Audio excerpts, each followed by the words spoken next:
निरोळ ते लोकांना झुलखेड रस्ता झालाच पाहिजे, झालाच पाहिजे, झालाच पाहिजे, निरोळ लोकांना झुलखेड रस्ता झालाच पाहिजे, झालाच पाहिजे, झालाच पाहिजे।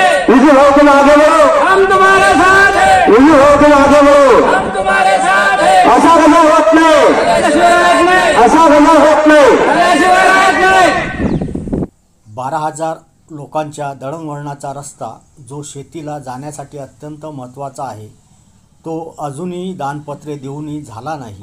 विचार करा, या रस्त्यामुळे किती लोकांच्या जीवनात बदल होऊ शकतो। तालुक्यातील स्थळाला जाण्यासाठी हा रस्ता किती उपयुक्त आहे हे सांगायला शब्द कमी पडतात।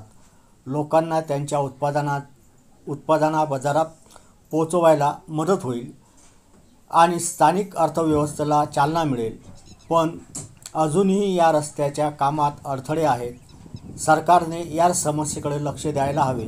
लोकांच्या गरजा आणि त्यांच्या विकासासाठी हा रस्ता किती महत्त्वाचा आहे हे लक्षात घेणे आवश्यक आहे। चला या मुद्द्यावर आपण आवाज उठवूया, एकत्र येऊन या रस्त्याचा प्रश्न सोडवूया। हा शेतरस्ता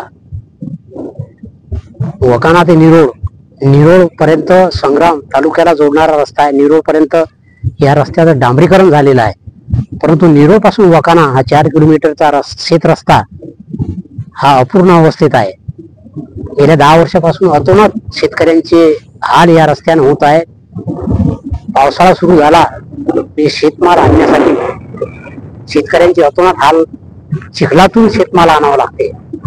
त्याच्यामुळे हा शेतरस्ता लवकरात लवकर व्हावा यासाठी आम्ही 100% शेतकऱ्यांनी दानपत्र दिलेले आहेत, संबंधित बांधकाम विभागाकडे दिलेले आहेत।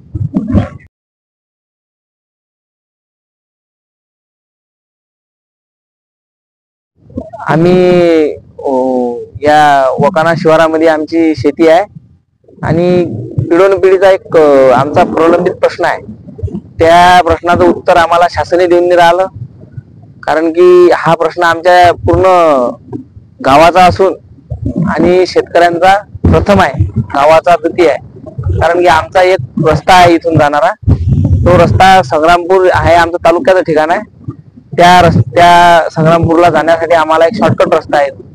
हा रस्ता पिढोनपिढी आमच्या बाबाचं पूर्ण आयुष्य गेलं आणि आमचंही आता माझी सुद्धा अर्ध आयुष्य गेलं, तर हा प्रश्न फार गंभीर आहे। या प्रश्नाकडे शासनानं प्रथम लक्ष द्यावं। शासन या प्रश्नाकडे लक्ष जर देणार नसेल तर आम्ही आता एक वेगळी भूमिका इथं साकारू। हा जो निरोळ ते वकाना जाणारा रस्ता आहे, या रस्त्यापासून आमची शेती काही मिनिटात असून ती काही घंट्याच्या अंतरावर गेलेली आहे। आम्ही या रस्त्याने ये जा करण्यासाठी पावसाळ्यामध्ये जीव मुठीत धरून प्रवास करतो। या रस्त्याने जाता येता आम्हाला सापाला तसेच वेगवेगळे जंगली प्राणी, कारण की झाडी खूप मोठ्या प्रमाणात असल्यामुळे त्याच्यामध्ये जीव धोक्यात टाकून आम्हाला तिथे प्रवास करावा लागतो। खूप मोठ्या प्रमाणात झाडी आहे, त्या झाडीमध्ये वेगवेगळे प्राणी असतात लपलेले, त्या प्राण्यांपासून आमच्या जीवाला खूप धोका आहे। ही झाडी, हा रस्ता जोपर्यंत होत नाही तोपर्यंत ही झाडी इथून हटत नाही। ज्या रस्त्याची सध्या जे स्थिती आहे ही खूप गंभीर आहे। या स्थितीमध्ये आम्ही कसा या रस्त्याने प्रवास करा।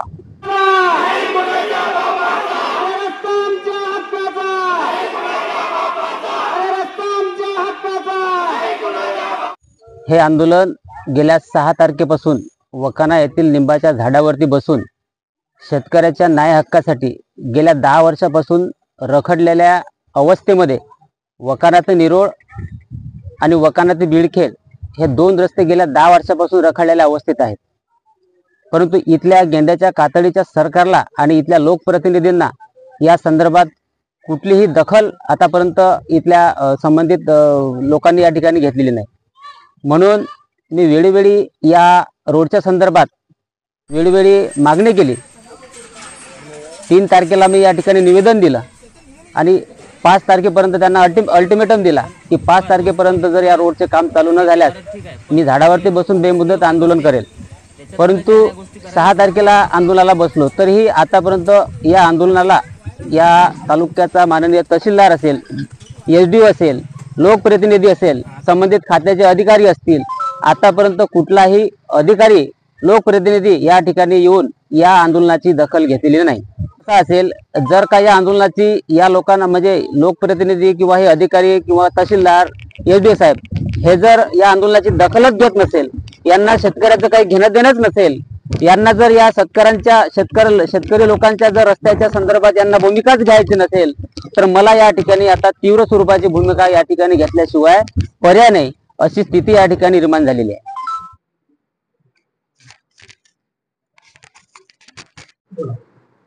मौजे वकाना येथे जे आंदोलन सुरू आहे शेतकरी बांधवांचं, त्याच्यामध्ये शुक्रवारी दिनांक 6 रोजी मी जे डेप्टी इंजिनियर आहेत लाडसाहेब PWDचे, त्यांना या संदर्भात फोन करून सांगितलं की बाबा तुम्ही तिथं त्या ठिकाणी भेट द्या, तुमची समस्या ज्या काय आहेत ते जाणून घ्या आणि ते उपोषण सोडवण्यासाठी प्रयत्न करा.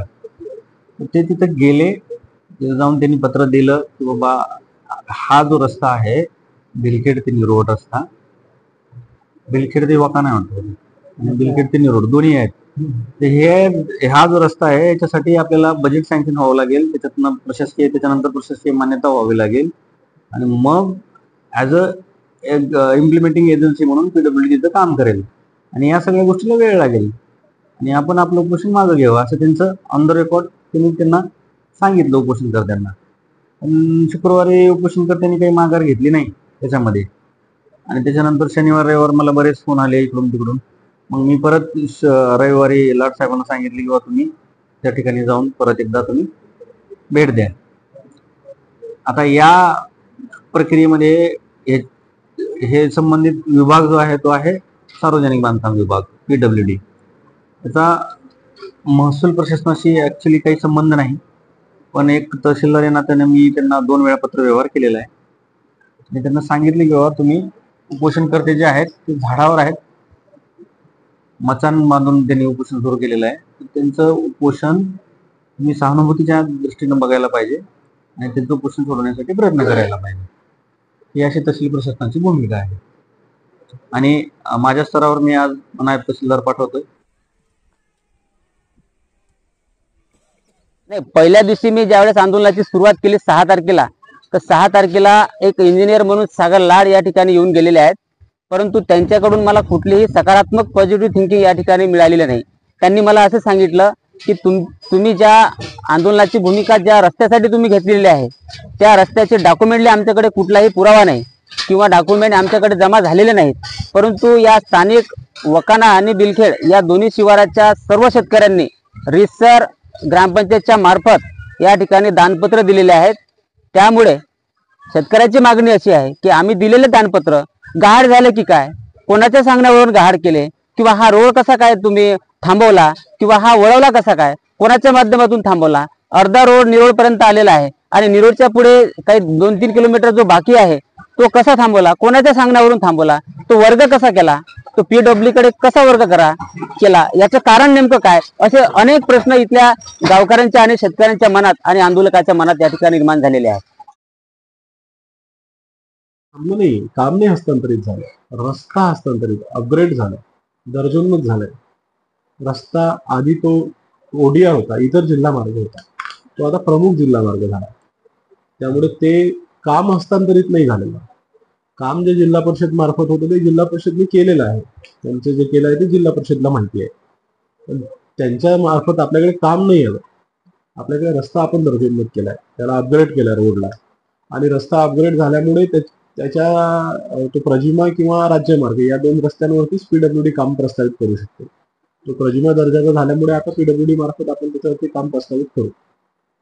व सदरचा जो रस्ता आहे MDR 138 हा प्रजिमा दर्जाचा असून 2023 मध्ये त्या दर्जोन्नत होऊन सार्वजनिक बांधकाम विभागाकडे आलेला आहे.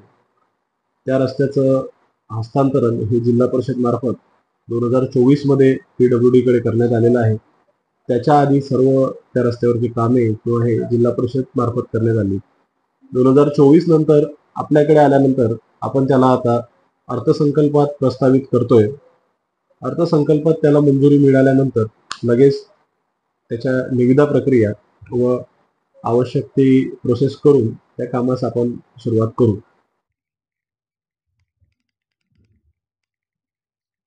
तुम्ही एवढी सगळी प्रोसिजर 10 वर्षामध्ये आम्ही सांगतोय की 10 वर्षापासून रखडलेला हा रस्ता आहे आणि गेल्या 10 वर्षापासून जर अशी परिस्थिती जर आंदोलनाची भूमिका म्हणजे आंदोलन करण्याची वेळ जर मला झाडावर बसून करण्याची वेळ जर येत असेल तर किती निंदनीय आहे, किती दुर्दैवी गोष्ट आहे. पण इतका वेळ जर इथल्या शेतकऱ्यांनी जर घ्यायचा असेल तर मला तुम्ही सांगा, या शेतकऱ्यांनी आपल्या शेतातून माल आपल्या घरापर्यंत कसा पोहोचायचा? की साधं त्या रस्त्याने पावसाळ्यामध्ये पायी सुद्धा जाता येत नाही, त्या रस्त्याने मोटरसायकल जात नाही, त्या ठिकाणी त्या रस्त्याने शेतकऱ्यांचा ट्रॅक्टर सुद्धा जात नाही. म्हणजे हा जो रस्ता आहे हा रस्ता तालुक्याला जोडणारा प्रमुख रस्ता आहे. हा रस्ता जर झाला तर या रस्त्याने दळणवळण, मूलभूत प्रश्न आणि जे काही व्यापारीकरणाचे जे भाग आहेत हे सगळं या रस्त्याने वर्दळ चालू होईल आणि या रस्त्याना फार मोठा व्यावसायिक धंदा सुद्धा शेतकऱ्याचा असेल, गावकऱ्यांचा असेल, या रस्त्याने तो होऊ शकतो. म्हणून हा रस्ता होणे, हे दोन्ही रस्ते होणे हे काळाची गरज आहे. आणि हे मूलभूत प्रश्न जर इथले लोकप्रतिनिधी सोडवत नसेल तर यांचं मतदारसंघात लक्ष आहे का? इथल्या शेतकऱ्यांकडे लक्ष आहे का? इथल्या भूमी शेतमजुरांकडे यांचं लक्ष आहे का? म्हणजे येणाऱ्या काळामध्ये तुम्ही सांगताय की आम्ही फुले शाहू आंबेडकरांच्या महाराष्ट्रामध्ये आम्ही शेतकऱ्यांची कामं करतोय, आम्ही शेतकऱ्यांच्या अनेक योजना देतोय, परंतु आज 75 वर्षामध्ये गेल्या 75 वर्षामध्ये जर आम्हाला रस्त्यासाठी जर आंदोलन करावं लागत असेल तर हा महाराष्ट्र, हा देश इथल्या व्यवस्थेने, इथल्या सरकारने कुठे नेऊन सोडला? हा प्रश्न इथल्या व्यवस्थेला, इथल्या सरकारला मी विचारतोय.